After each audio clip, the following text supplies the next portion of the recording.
अमृता जी नमस्कार। नमस्कार मोदी जी। आपका बहुत आभारी हूँ। आप मुझे चांस दिए हैं लोगों की सेवा करने के लिए। हम 100% कोशिश करेंगे। आपका चुनाव अभियान कैसा चल रहा है? अभी तो हम निकले हैं तो एक बीजेपी को उनका पिता का देहांत हो गया। हम इधर ही आए हुए हैं तो अभी वापस जाके हम प्रचार में ही निकलेंगे। अमृता जी, आप महाराजा कृष्णराय चंद जी की विरासत को आगे ले जा रही है।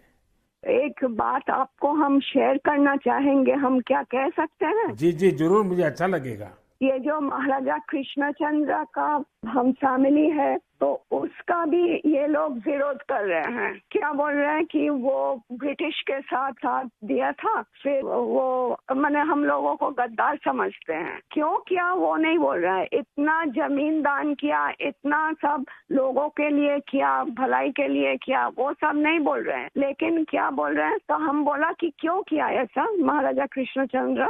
अगर नहीं करते तो हमारा सनातन धर्म तो पूरा खत्म हो जाता है कि नहीं। तो वो बात है, क्योंकि तब का वो जो नवाब थे सिराजुद्दौला, तो वो तो बहुत अत्याचारी भ्रष्टाचारी थे। तो उसीलिए उन्होंने तो अकेला नहीं किया, बहुत सारे राजाओं के मिलन हुआ, उसके बाद सभी ने किया। जगत सेठ भी थे और राजाओं थे। तो उसी सभी के मेहनत से ये काम सफल हुआ। तो अगर नहीं होता आज हम हिंदू नहीं रह पाते। हमारा भाषा दूसरा होता, हमारा वेशभूषा एकदम अलग होता और सभी अलग हो जाते। हम तो दूसरों के अधीन रहते ना, यही बात है। अमृता जी, बचपन में हमारे यहाँ हम लोगों को जो पढ़ाया जाता था उसमें कृष्णचंद्र राय की समाज सुधार का काम, बंगाल के विकास का काम, बंगाल के विकास के मॉडल, ये सब सुनने को मिलता था बचपन में। अब देखिए, ये वोट बैंक की राजनीति करने वाले लोग हैं तो बहुत ही अनाप शनाप आरोप लगाएंगे और 300 साल पहले की घटना निकालेंगे, 200 साल पहले की घटना निकालेंगे और बदनाम करने का प्रयास करेंगे। वे एकदम खुद सही बात अपने है। जो वर्तमान पाप है हाँ उसको छिपाने के लिए वो हाँ ऐसी चीजें ढूंढते रहते हैं। लेकिन जब भगवान राम की बात आती है, भगवान राम की बात आती है तो वो कहते हैं कि सबूत कहाँ है, इतनी हाँ पुरानी हाँ, बात क्यों सही बात, निकालते हो। सही बात। लेकिन जब कृष्णचंद्र राय की बात आती है तो वो तुरंत निकालते हैं। तो इस प्रकार हाँ से उनके दोगलापन होता है और आपको हाँ, इसका बिल्कुल मन में प्रेशर नहीं लेना चाहिए। नहीं आपने नहीं, हम तो लेते भी बंगाल नहीं का है। उज्जवल भविष्य और आपका हाँ स्वयं का जीवन भी लोगों के लिए रहा है। हाँ जी, और आपके सामने बंगाल की विरासत को बचाने की भी चुनौती है। और एकदम आप इसे सही बात। कैसे देख रही हैं आप? हम पॉजिटिवली देख रहे हैं।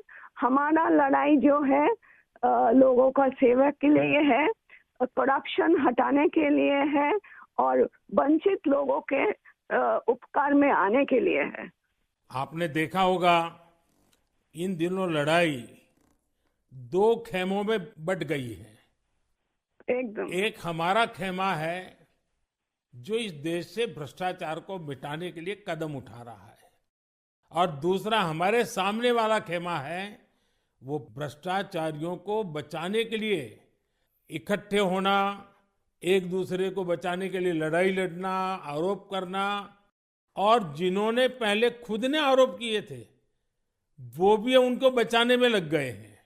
यानी उनके लिए देश उनकी प्राथमिकता नहीं है, सत्ता ही उनकी प्राथमिकता है।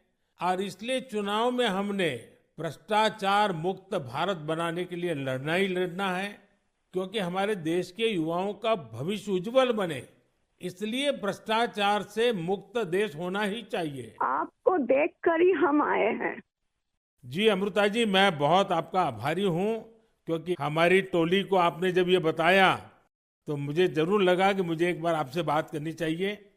अमृता जी, बंगाल के अन्य इलाकों की तरह हाँ जी। कृष्णा नगर में भी बीजेपी को बहुत उम्मीद के नजर से देखा जाता है। अब आप वहां लोगों से मिल रही हैं, आपको भी लोगों का उत्साह उमंग फील होता होगा। बहुत जनों ने बोला उन लोगों का डीए अटक गया। बहुत जनों ने बोला स्कूल में भर्ती कराने के लिए लाखों का पैसा चाहिए। बहुत जनों ने बोला हमको कि हमको बोला था कि घर देंगे, नहीं दिया। तो क्या बोले इसको। अमृता जी, मैं आपको एक बात बताता हूँ। हाँ जी। मैं एक लीगल एडवाइस ले रहा हूँ। हाँ प्लीज बोलिए। हमने बंगाल में ये ईडी वालों ने करीब 3,000 करोड़ रुपया इनका अटैच किया हुआ है। अब ये पैसा गरीब आदमी का पैसा है। किसी ने शिक्षक होने के लिए पैसा दिया, किसी ने क्लार्क होने के लिए पैसा दिया। वो सभी लोग जानते हैं। वो एकदम फेडअप हो गया, एकदम हाल छोड़ दिया। हम जो देख रहे हैं टीएमसी के ऊपर बहुत लोग नाराज है क्योंकि ये सब बहुत अत्याचार हो रहा है। तो मैं जो लीगल एडवाइस ले रहा हूँ, तो मेरी इच्छा ये है, अगर मुझे लीगल एडवाइस मिलेगी तो नई सरकार बनते ही जो भी कानूनी प्रावधान करना पड़ेगा, कुछ नियम बनाने पड़ेंगे, तो मैं ये जो 3,000 करोड़ रुपया है, जो जो गरीब लोगों का पैसा है और जिसने इस प्रकार का पैसा रिश्वत में दिया है, उन सबको मैं वापस पैसा करना चाहता हूं। तो आप पब्लिक में जरूर बताइए कि मोदी जी से मेरी फोन पर बात हुई है और उन्होंने कहा है कि बंगाल के लोग विश्वास करें कि जो 3,000 करोड़ रुपए ईडी ने अटैच किया हुआ है, वो 3,000 करोड़ रुपया गरीबों का पैसा है बंगाल के, और वो उनको वापस देने के लिए कोई न कोई रास्ता मैं खोजूंगा। ये जरूर बताइए आप लोगों को। हम बोलेंगे। अमृता जी, पूरे बंगाल में बड़ी संख्या में लोग बीजेपी के साथ आ रहे हैं। जब आप क्षेत्र के लोगों से बात करती है, वो क्या बात करते हैं? अपनी अपेक्षाएं आपको बताते हैं क्या? हाँ बताते तो हैं। आपके कामों पे हमारा भरोसा है, ये सब बताते हैं। और हम पूछते हैं कि महुआ मैत्रो का क्या होगा, बोलो उसको तो जेल ही जाना है। अच्छा, लोग बोलते हैं। हाँ जी। अच्छा, ये मोदी की गारंटी को लेकर आपके लोकसभा के क्षेत्र में लोगों तक बात पहुंची है? हाँ हाँ, हम तो बोले हैं। तो बोला मोदी जी की तरह हमारा भी गारंटी है, हम जरूर कोशिश करेंगे आपका सेवा में आने का। अमृता जी, मुझे बहुत अच्छा लगा आपसे बात कर करके, और मुझे विश्वास है कि आप विजयी होकर के आपके परिवार की जो बंगाल की सेवा करने की परंपरा रही है, उस परंपरा को आप आगे बढ़ाएगी। आपने चांस दिया है, उसलिए हम आभारी हैं। आपने ये चांस मुझे सौंपा है। बस आप जीत करके आइए, हम मिलकर के बंगाल के लोगों की बहुत सेवा करेंगे।